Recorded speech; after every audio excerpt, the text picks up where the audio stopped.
Straight Talk with Dr. Erik. Hi, everyone, and welcome back to Straight Talk with Dr. Erik. We have here today with us an incredible individual, an individual who dedicated the time, the resources, the energy to support caregivers in persons living with dementia, Alzheimer's disease. We have with us here John Strader, who is the co-chair of the Association Board of Directors of the Alzheimer's Association. John, thank you so much for being on the show. It's great to see you. Well, thank you for having me, Doctor. Appreciate it.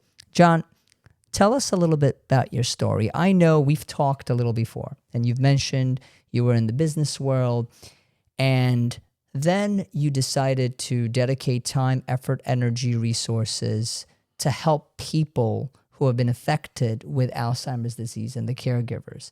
And then not only that, but you've gotten to a point now where the Alzheimer's Association, which is a pretty big deal, they have you as their champion, right? Someone who...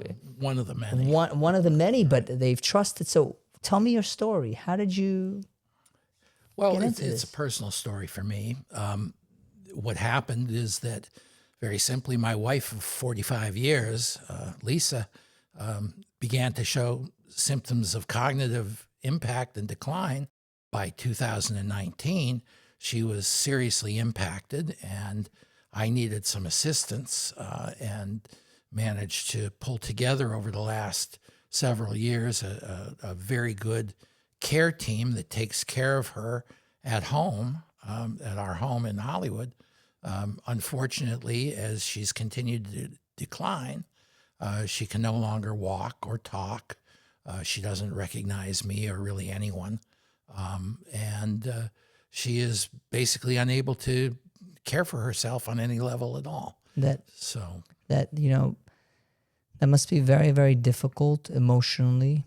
You've lived with someone for many, many years. You've walked in the door, John, right? right. They've given you a kiss and a hug, and to go to a point where someone doesn't recognize who you are. So I know that it's not easy. In 2014, when this started, what was some of the journey? Did you know a lot about Alzheimer's, or as you've got into this situation? I knew very little about the disease and had just a little bit of experience with it because, unfortunately, Lisa's mother also Had declined with Alzheimer's. And for several years, she was very impacted. And by the end, she was really pretty well cognitively impaired. Yeah.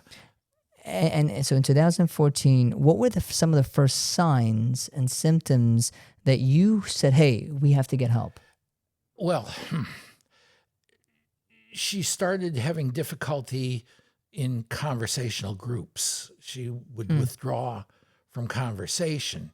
And I didn't realize it at the time, but it was because she was having more and more difficulty following the conversation. So it wasn't that you guys noticed the memory was a thing right away, but it was more these conversational groups, and Lisa would kind of go to the side and not be involved. Right. Interesting. We just kind of ascribed it to maybe she was getting older, although in the back of my mind, and I'm sure in the back of hers, was the fact that her mother had, declined with dementia. That must have been a very scary thought, because a lot of people. Today I spoke to a group of ladies, about 50 of them, and we were educating them. And a lot of people say, we don't really want to know if we have dementia or not.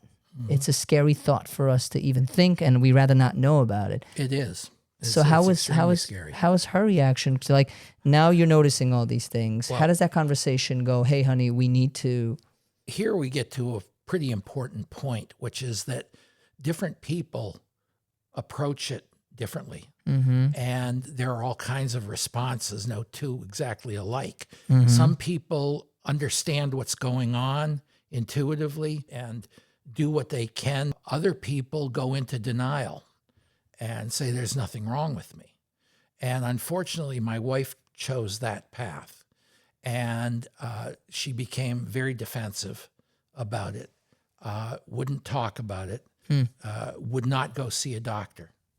And of course, back then, 2014, 15, 16, there really wasn't anything at all to be done. Right. Most doctors knew very little about it. Most doctors still don't know that much about it. Not to interrupt, but John, you bring up a very interesting point.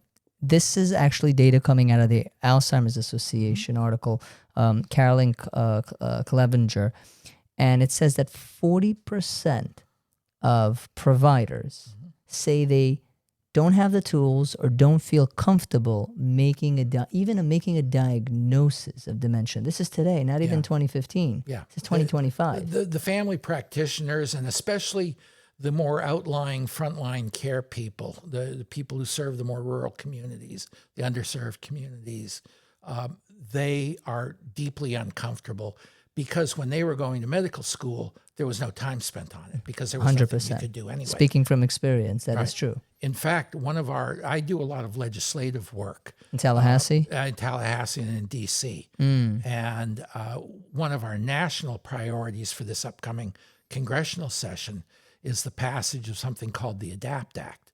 And the ADAPT Act is simply allocating funding to establish an ongoing continuing education course to bring doctors, frontline practitioners, nurse practitioners, and so forth up to speed in family practice on what the latest is in Alzheimer's research and therapies and blood testing and so forth. So that's something that is really high priority for us because there isn't always a neurologist available. Right. And that's so important because folks like you and Lisa, you're coming to, let's say, a gentleman like me, and I'm having, per se, a white lab coat, and automatically you assume that I know what I'm talking about. Right. And you assume I know, and I may just say, oh yeah, it's okay, you just have dementia, and it's just sort of normal aging, and then I let you go in 2, 3, 4 years, and it wasn't really normal aging. It wasn't even a mild cognitive MCI. It was actually impairment. It was actually dementia. Right. And you're right. Back in the day, we didn't have therapies and treatments like we have now, the IVs. And I was just talking to the ladies. I'm like, where the future is going is going to be remarkable for dementia. I have a. By the way, here's an interesting point. You know sickle cell disease? Yes. So did you know there's a technology called CRISPR? Have you heard of CRISPR? It's a gene modification technology that edited genes, and in human beings today, as of today, we cured sickle cell. You could take not a baby, but you can take an adult who suffers from sickle cell anemia, do the therapy, and sickle cell is no longer there. Right. Think about applying that concept in the next 5 years, which I'm telling you will happen next 5, 10 years, to Alzheimer's disease.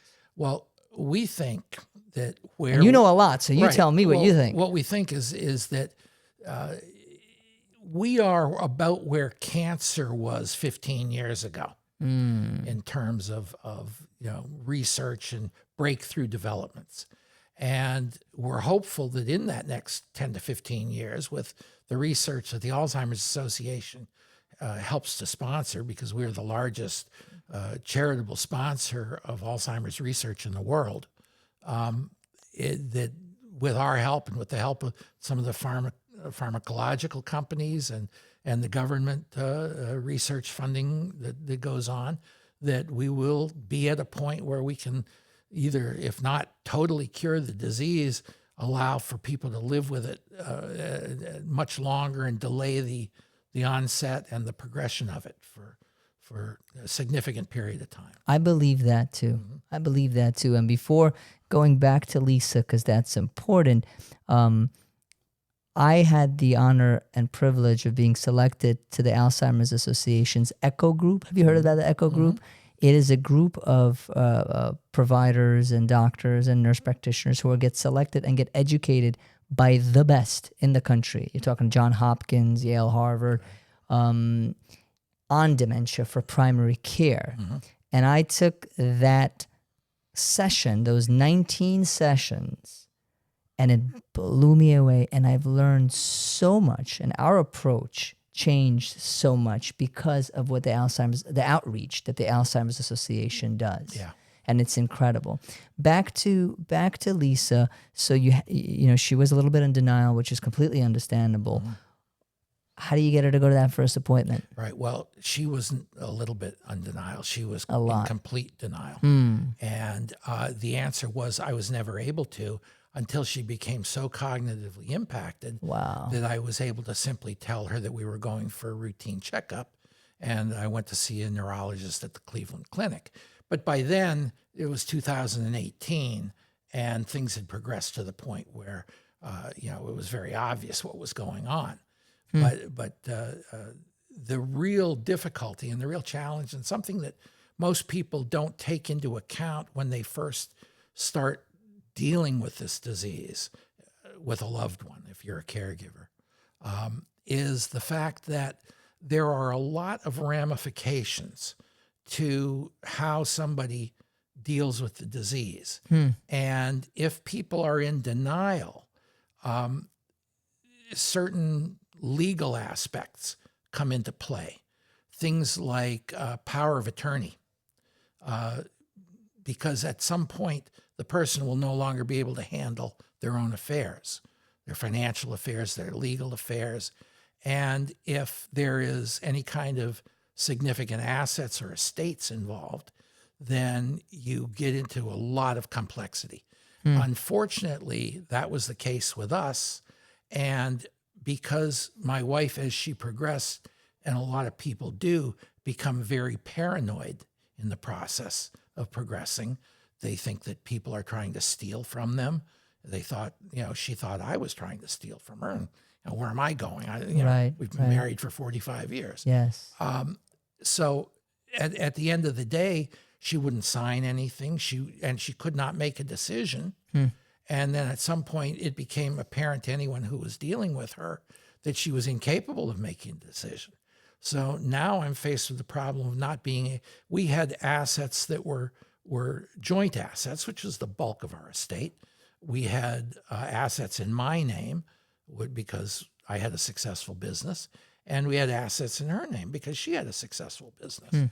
I was able to deal with our joint assets and with my assets, But not with hers. And I had no power of attorney.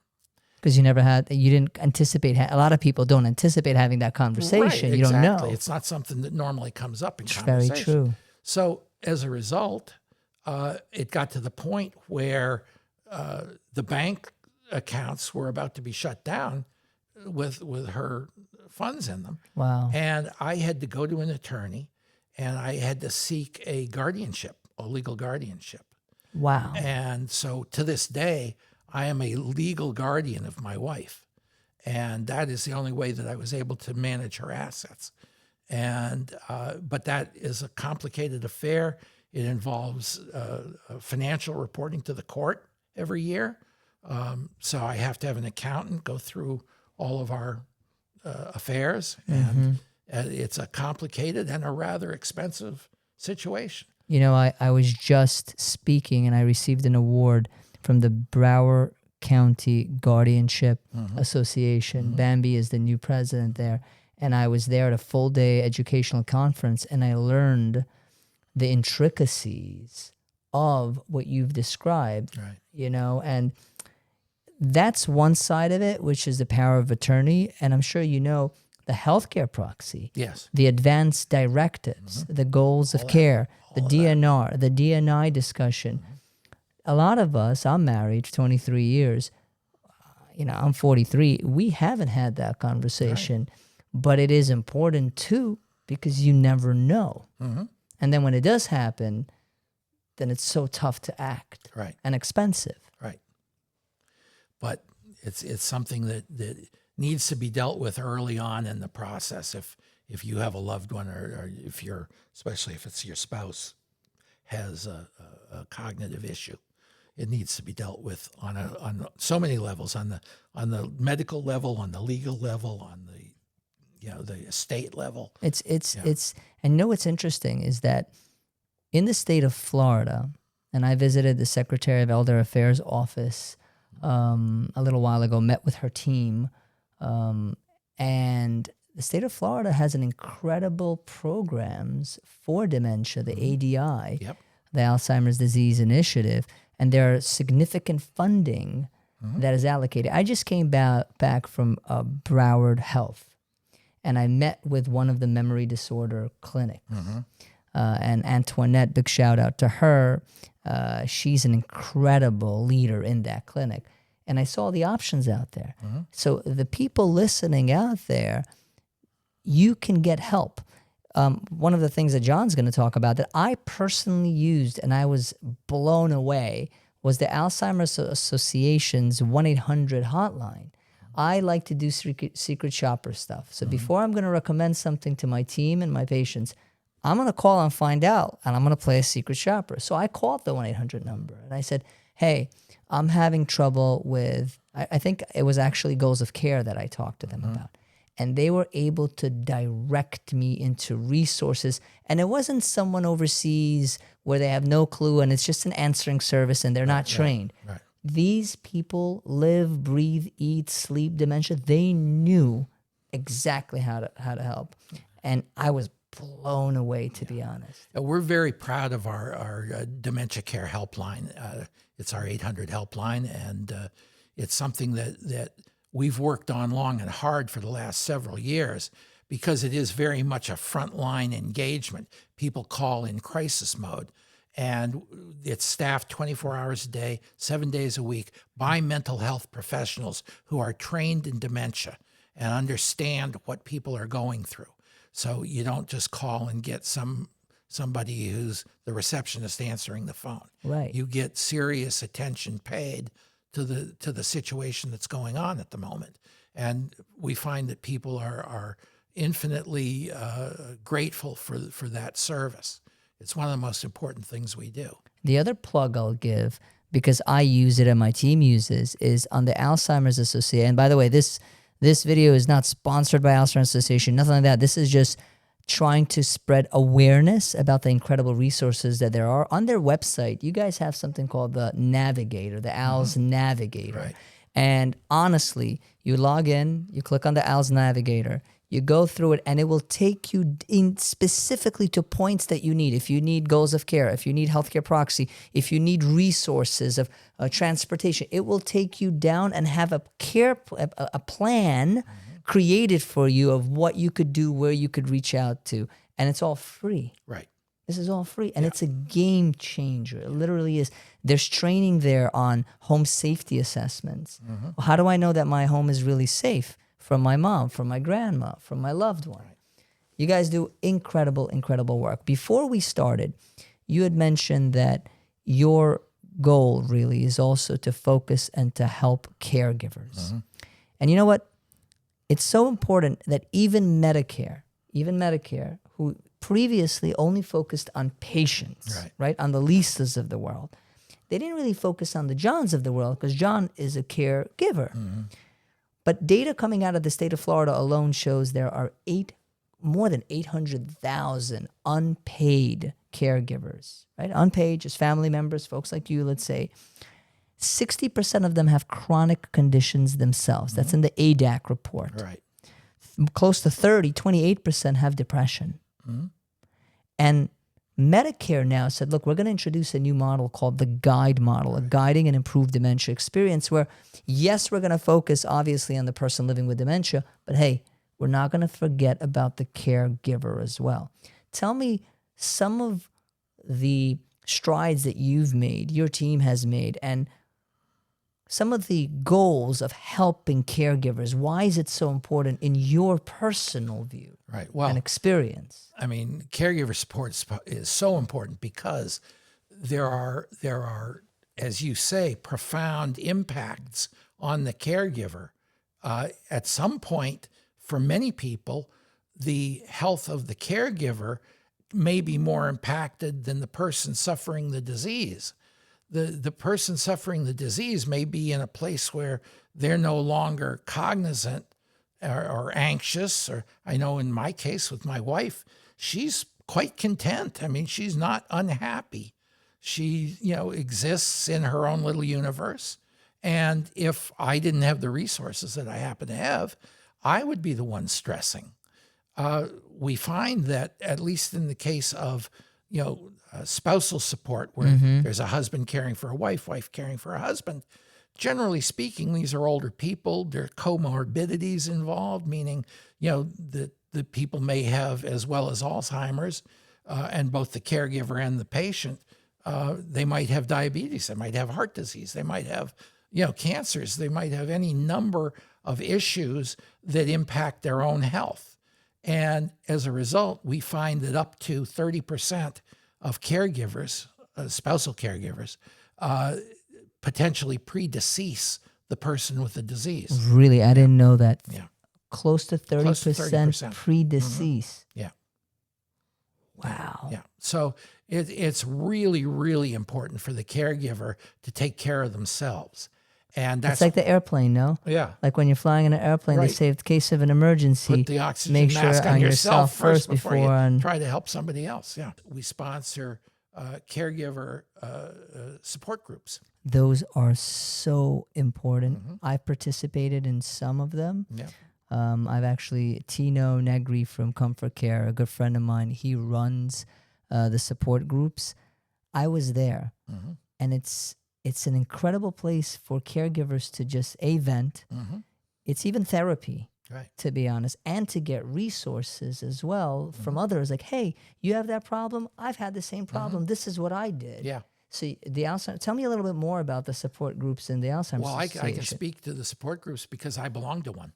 Really? Yeah, I've been a support group member for 4 years, and it happens to meet in Aventura and in North Miami there. And I've been a steady member for 4 years. It's very rare that I miss a meeting. I go once a month. So what goes on there? You come in. You come in, there's generally a moderator, okay? And the moderator is usually a mental health professional. In our Okay. case, it's a woman named Maria Ruiz, and Maria is a dementia specialist social worker. And she runs the group, and we have a very large group for these things. Generally, we can have anywhere between 15 and 20 plus Really? members. So, it's a lively discussion. A lot of the people are people who've been there for a number of years. I know people, some of them are on my Walk to End Alzheimer's team. Wow. But there are also new members that come in on a monthly basis. And they really are the people that have that sort of deer in the headlights look where, they may have the loved one who just got diagnosed or recently have suspected that there's a problem. Right. And they're like, what's going on? What am I doing? I need answers. And there are people at all stages of the journey, so to speak. Me, I've been through just about everything there is to go through with this. So for you, when you come into it, you may already, like it's kind of like second nature already because you're able, but you're right, like a deer in the headlights, like they don't know they have no clue. Right. What's available, Right. what's expecting for them in the future. Right. And the level of support that you get and the level of experience that you get. Now, these are free support groups of the Alzheimer's Association? Yes, there's no charge for any of this. Yeah.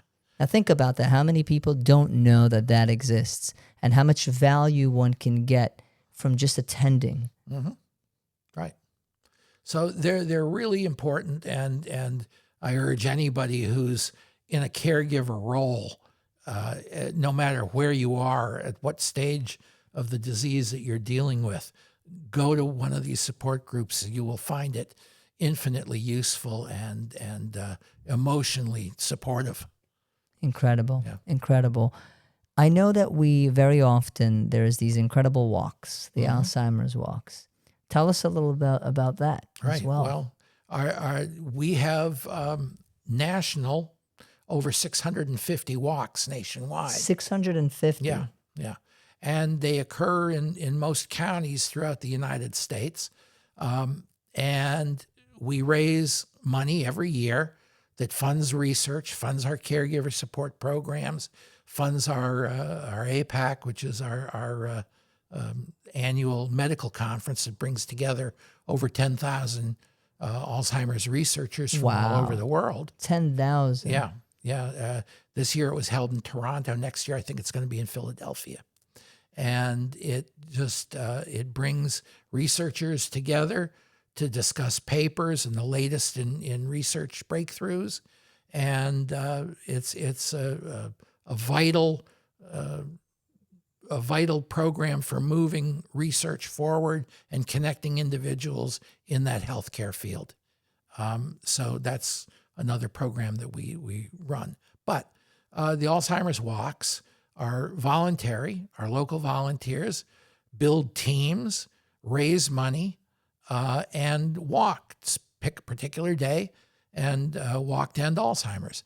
And it so happens, Doctor, that our walk here in Broward County is going to be right here on your front lawn. At NSU. At Yes. NSU, Yes. right. We'll be doing that on December 6th, Saturday.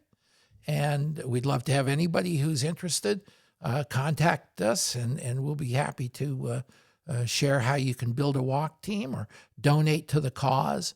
But you would think it might be a depressing thing to come out and walk to end Alzheimer's, but it's actually a pretty joyous event. And we'll have about 3,000 people to walk to end Alzheimer's here on the lawn of NSU campus. And we'd love to have everybody come and join us. That's incredible. I actually participated. What we did, it's on my website under the Learn More Dementia. I took the whole team and we went bowling, and we said that whoever's gonna score the most, that the company is going to donate for the Alzheimer's walk. Oh, okay. And Irina, one of our nurse practitioners, she's incredible. She knocked everything out. She won. So on her behalf and on the team's behalf, we donated, and then we walked in Boca. It was on a Sunday. Right, okay. So we went to Boca and we did the walk, and it was, John, you're 100% correct. There's smiles, there's happiness, there's kids with their families there. Everyone's wearing a purple shirt, support the Alzheimer's walk. There's banners, and there's a stage, there's activities. It is a really fun, I would say it's a family thing to do. To get the grandkids involved, the kids involved, all generationals, moms and dads, grandpas and grandpas were walking together. It was just such an incredible feeling. Yeah. Speaking of the purple, and purple is our official color, and I apologize for being out of uniform today. Me too. I actually have a purple suit on. I agree. I went Hawaiian today, but no, the purple actually has a meaning, because a lot of the work that we do as an association is politically related.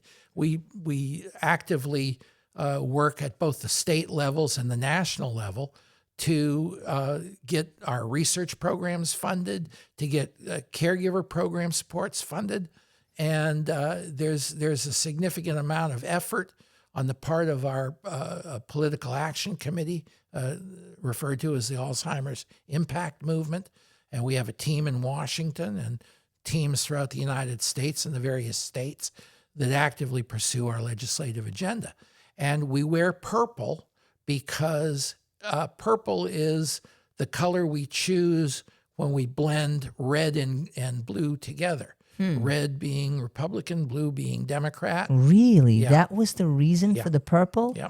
I was always wondering why purple. Right. So it's a blend. We are a nonpartisan organization because Alzheimer's doesn't care if you're Democrat or Republican. No. So at the end of the day, purple is our chosen color, and that's why we use it. Wow. For that purpose. I did not know that.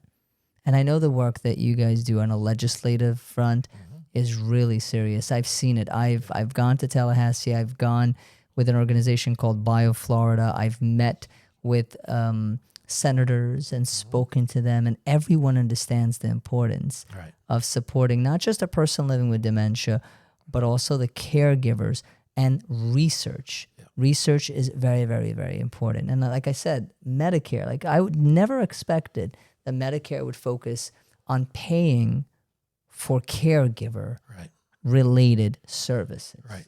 That was never before. Well, earlier in the conversation, you pointed to the Department of Elder Affairs and, and the Dementia Care Initiative on the statewide And level. Secretary Branham is from the Alzheimer's She Association. was. She but used to be our work. political director I know. in Florida. She is incredible. And there's a woman named Carrie Ayer up there who actually runs the Dementia Care Initiative. I believe I met Carrie. And Yes. Carrie's good people as well. Yes. And Amber is incredible. She's there. She is everyone there. Christian Slater, incredible people. Yeah.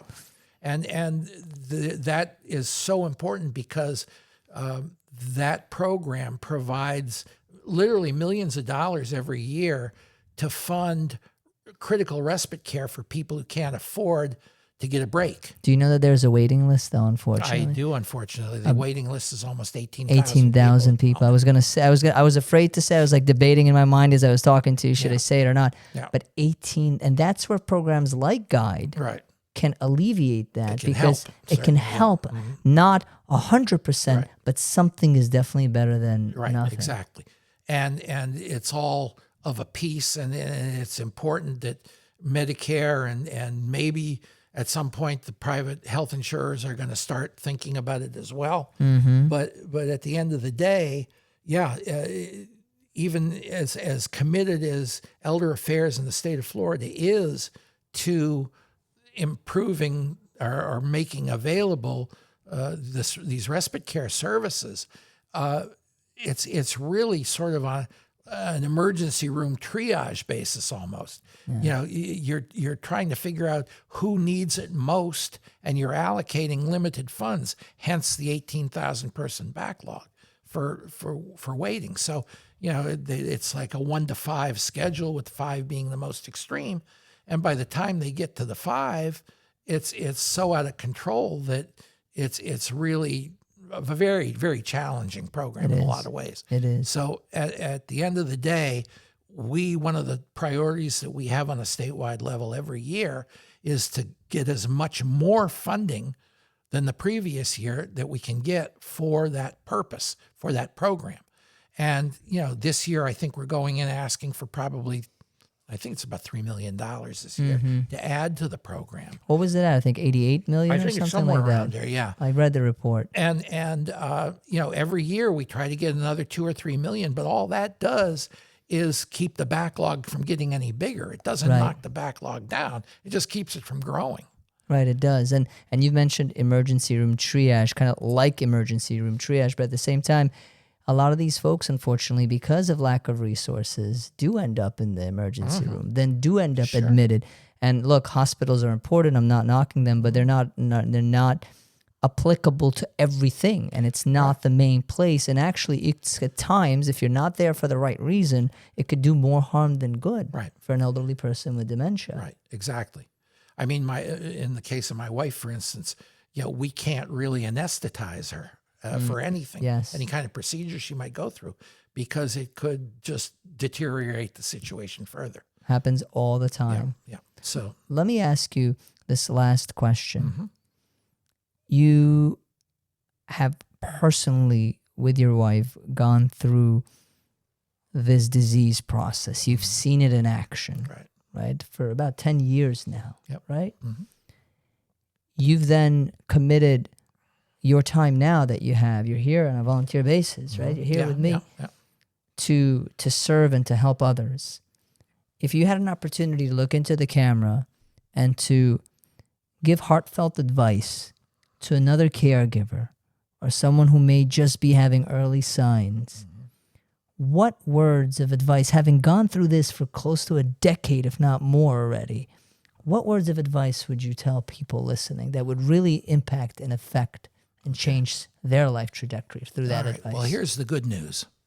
The good news is that for the first time, there are therapies available that can help at least slow down the progression of the disease in a certain percentage of patients in the early stages. So the earlier that you recognize that there is a problem, the earlier you can get to a physician who can diagnose you. And now the further good news is there are actually tests available that weren't even available 3 or 4 years ago.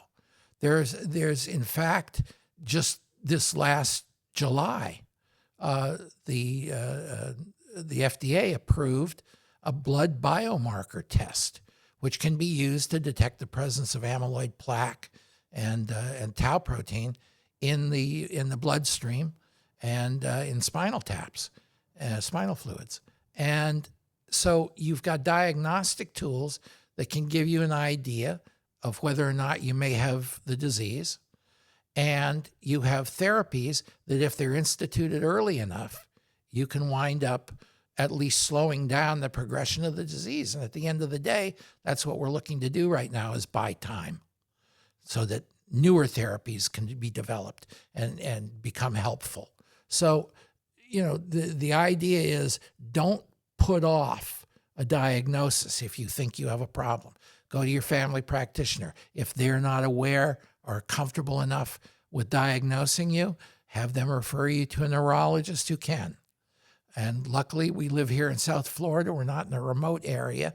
And as a result, there are neurologists available at the major medical centers that can assist.